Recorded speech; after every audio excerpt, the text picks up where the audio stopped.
Now, let me ask you this: Yeah, you're in North Carolina. Isn't there some underground secret military bases, supposedly, rumored to be in the Carolinas somewhere? they are. They are. There's underground bases here, and there may be one here close by too, because there's been a strong presence here. Not only that, they've been flying drones over top of my house. I mean, it ain't happened recently, but there for about a week or two, they were flying drones scanning my house only and scanning the roof, just scanning the sides, scanning my car, scanning the building behind my house. They did this crap like 3 or 4 times, and my neighbor saw it, and he asked me just innocently, "What have you been doing? Why are they scanning your house like that?" And Yeah. What have you been up I to? thought you had heard it. We thought it was a drone. We thought it was drones. They were flying drones over it. And then one night, I mean, this is funny.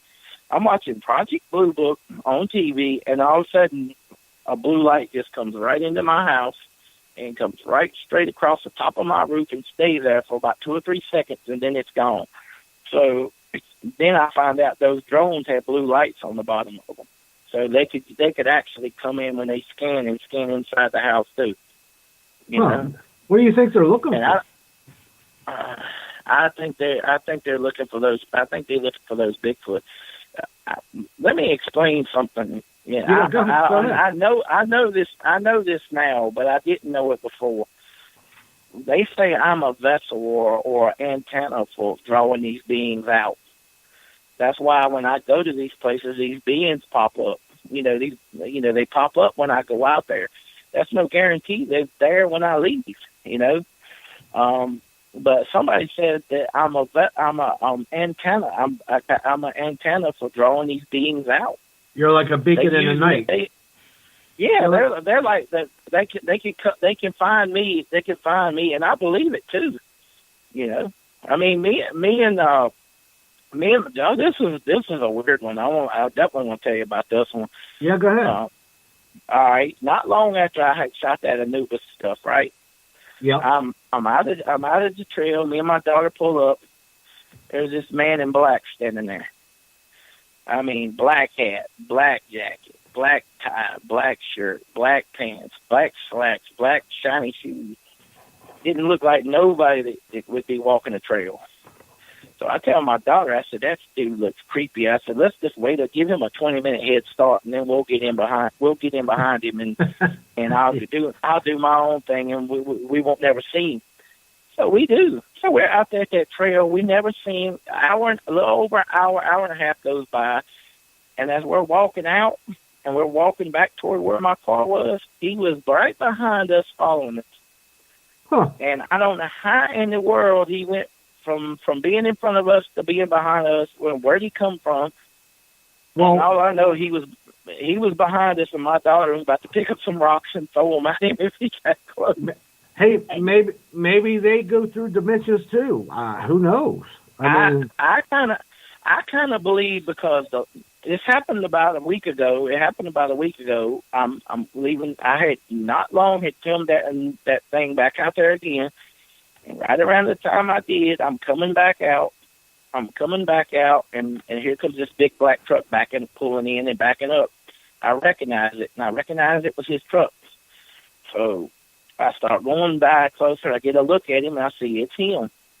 So I'm thinking to myself, I'm getting out of here. I'm not going to fool with him, But I do go and get my car. I go on Facebook for about 20 minutes, and so I can watch and see if he gets out. You know what he was doing? You know what he was doing when I cranked my car up and drove by? He'd been slid down in his truck seat and had binoculars watching me. oh And my goodness. yeah, so I leave there. Kind of a little irritated by that, and I leave, and I get down the road, and next thing I know, a city cop gets in behind me and chases me almost for 3 miles for nothing, and harasses the crap out of me too. I mean, yeah, I was so mad when I got home. I was so mad when I got home because I said I believed the thing that happened at the trail because where I hadn't even been a mile up the road before the next thing happened. So I kind of believe not only that, man, when I first moved here, right? Yeah. When I first moved here, cops showed up at the door with their guns drawn. saying somebody called 911 from this house from an area code that's 200 miles away, and tried to tell me somebody was in there with that area code. So I had to give them all my phone numbers and all, and then they come up and say, "Oh, well, it was just a mistake by the computer. I'm sorry." Yeah, but they had their guns drawn and everything. I'm like, "Yeah, you just wanted to come up here and show yourself to me." And I don't do nothing wrong other than go film Bigfoot. So I don't know why I'm getting this attention that nobody else is getting. Maybe, like I said, maybe I'm an antenna for these beings, and that's why they're watching me all the time. Yeah, maybe you're a beacon in the night to them, and the government or Men in Black or whatever are using you because they know that they're going to be drawn to you. Who knows what their plans are? Well, yeah, there was once. I mean, there was once when I started doing the astral projection, I was taught how to do it because they told me once, if you don't know how to get out of these places and you get locked into one, you basically brain dead because you can't come back to your body if you get trapped. So they always showed me how to get away from these things and get out of them if I ever got in trouble and I needed to get back. And you wouldn't believe how many times I'd be sleeping around 5 o'clock. Next thing I know, I'll be outside walking around with those Bigfoots. And is this stuff? I mean, the one that they never explained to me, and I'm telling you, man, this one to me, I've asked them, and I can't never get no straight answer. They took me to a cave once. I walked into the cave with this Bigfoot. All around was these rows and rows in this cave of all these elder Bigfoots, and they walked me right up to the Bigfoots, and I don't remember nothing since that. And guess what? They won't tell me. You know what I think it was? I think that was my membership. I guess that you would say it. Well, that's one way of looking at it. Yeah. Well, I think it's like I know how to explain it. You know how Indians, how you get accepted into the tribe, right? You go in and you meet the elders, and then they accept you. I think that's exactly what they did to me. They accepted me into their tribe. It's kind of funny too. That it makes more sense. It makes more sense when you look at it more like the way the Indians did it, because it makes more sense. Mm-hmm. But I can't. What's so weird is the vision stopped. I mean, I've had one. I've been living here 3 years. I've had one astral projection since I've been living here for 3 years. And that just tells you I'm not close to them right now. So the only way I get to see them is if I go to these trails now. And right. And the good part about the trails I go to, there's no hunting, there's no fishing, there's no drones. So if a cryptid being wants to come out there and hang around, there's nothing out there that will shoot it or anything. What's their favorite food to eat in your area? Is it deer or just anything, or are they omnivores, or how's that work there? Well, I know this for a fact. They love honeysuckles, and they will tear a honeysuckle bush apart. They love honeysuckles. They love berries. They love apples. They a lot of times they'll find where an apple tree's at. They'll hang around where an apple tree's at. I don't know if they kill deer and eat them or not. That's everybody's theory that they do. I've heard too that they kill deer and give them to the coyotes because the coyotes are like pets for them. Well, that's what I was going to ask you too.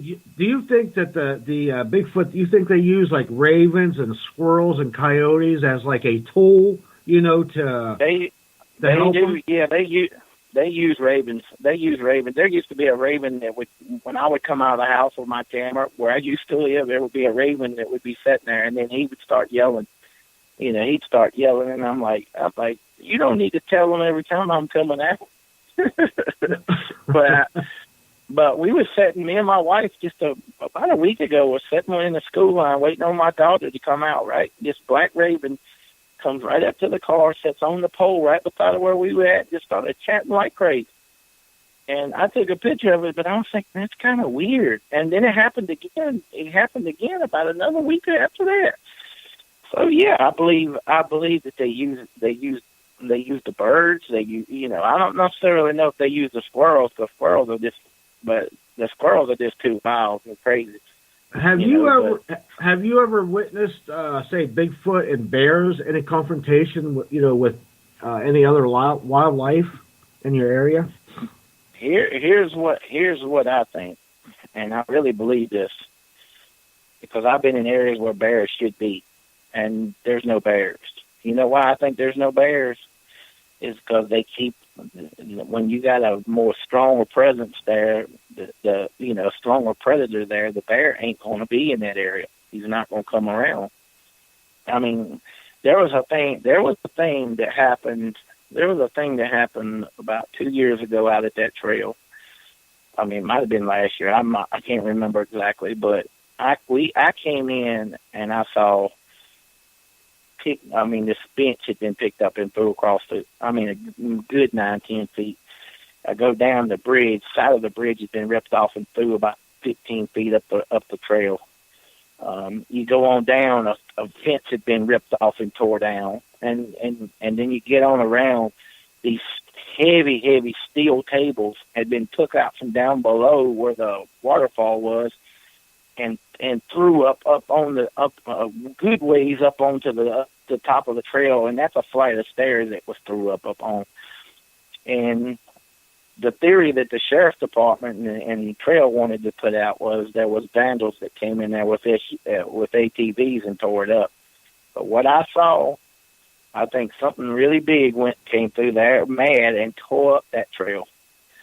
I mean, something really big, and I'm thinking to myself that could have been one of those dog men that got mad and come in there, because there's no possible way any other logic could have been that it had to have been something big and powerful that tore the stuff up. It couldn't have been no human that did it. There's no possible way, and they couldn't have did it with ATVs, because how could an ATV hit the side of a bridge and rip it off and it flies a good 15 feet up? It's just, if the ATV hits the bridge is just going to fall over. And I sure wouldn't want to come across something that could do that in the woods. Goodness gracious! Oh, like I said, I was thinking to myself when I saw it. I said, I hope he ain't still here, because it don't sound like a friendly one. Yeah. Right.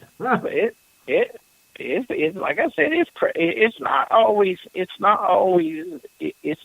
what I tell anybody. It's not always easy to go out there and just find them. A lot of times I go out there and I might not find nothing, or I might find one video. But the other day